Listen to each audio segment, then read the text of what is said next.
Oke teman-teman ya, bertemu lagi di channelnya Petani Alam. Pada kesempatan video kali ini, di sini saya akan membahas beberapa tips agar tanaman kopi stek kita bisa berbuah lebat dan tumbuh subur seperti ini. Tentunya jangan kemana-mana, simak video ini sampai selesai ya teman-teman ya. Langkah yang pertama di sini kita harus pilih bibit stek yang berkualitas. Keberhasilan tanaman kopi sangat ditentukan dari bibitnya. Bibit stek yang bagus biasanya berasal dari pohon induk yang sudah produktif, buahnya banyak, tahan penyakit. Ciri-ciri bibit stek yang sehat: daunnya hijau segar ya, batang kuat, akar sudah tumbuh banyak, tidak ada bercak penyakit seperti ini ya teman-teman ya.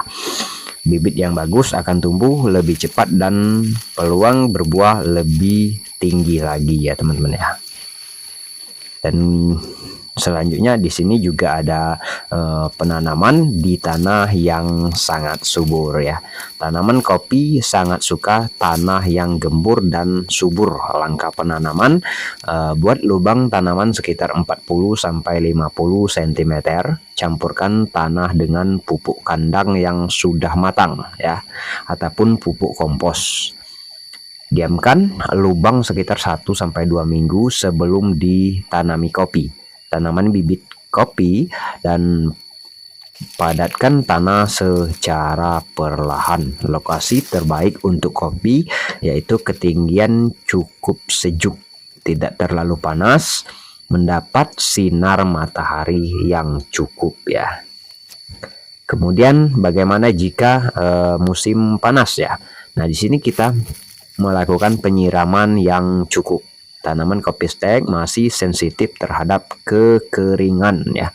Aturan penyiramannya di sini, musim kemarau 1 sampai 2 kali sehari, musim hujan cukup jika tanah mulai kering. Yang penting tanah lembab tapi tidak becek. Jika air terlalu banyak, akar bisa membusuk dan tanaman sulit berbuah ya. Dan tidak juga lupa saya ingatkan ada langkah pemupukan agar tanaman cepat besar dan menghasilkan buah. Pemupukan rutin, jenis pupuk yang bisa digunakan yaitu pupuk kandang, pupuk kompos, pupuk NPK, ataupun pupuk organik cair ya. Contoh jadwal pemupukannya, pupuk kandang setiap 3 sampai 4 bulan sekali ya.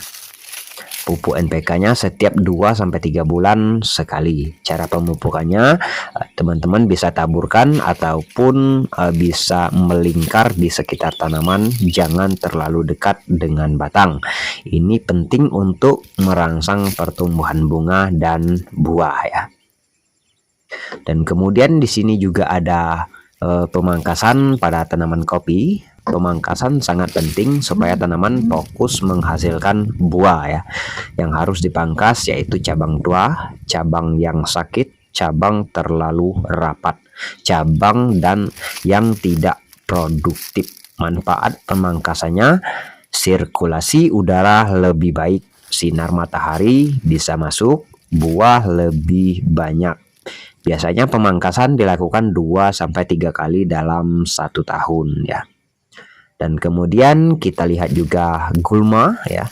Membersihkan gulma di sekitar tanaman. Gulma ataupun rumput liar bisa mengganggu pertanaman kopi kita. Karena gulma mengambil nutrisi, menghambat pertumbuhan akar, bisa membawa hama juga. Sebaiknya bersihkan gulma secara rutin agar tanaman kopi lebih sehat ya. Selanjutnya ada pengendalian hama dan penyakit pada tanaman kopi ya. Beberapa hama yang sering menyerang tanaman kopi seperti penggerek buah ya, ulat daun ataupun jamur. Cara mengatasinya, rutin cek tanaman, buang bagian tanaman yang sakit. Gunakan pestisida alami ataupun yang organik. Misalnya semprotkan dari campuran bawang putih plus air, tambahkan juga sedikit sabun cair ya. Rahasia agar kopi cepat berbuah lebat ya teman-teman. Ini yang sering dilakukan petani kopi berpengalaman. Yang pertama, tanaman tidak terlalu rimbun dan juga pemupukan yang rutin. Tanah selalu subur, gunakan mulsa ataupun daun yang kering ya. Jaga kelembapan tanahnya. Biasanya tanaman kopi stek mulai berbuah sekitar 2-3 tahun jika perawatannya benar ya. Kesimpulannya, agar tanaman kopi stek berbuah lebat, kuncinya pada bibit yang bagus, pemupukan yang rutin, pemangkasan cabang, penyiraman yang cukup, pengendalian hama, dan perawatan kebun yang baik. Jika dilakukan dengan benar, hasil panen bisa jauh lebih banyak ya teman-teman ya. Itulah tadi beberapa tips dari saya untuk merawat tanaman kopi stek seperti ini ya teman-teman ya. Semoga video ini bisa bermanfaat dan bisa kita kembangkan di kebun kita sendiri. Oke, semoga video ini bermanfaat untuk teman-teman petani kopi di mana saja berada.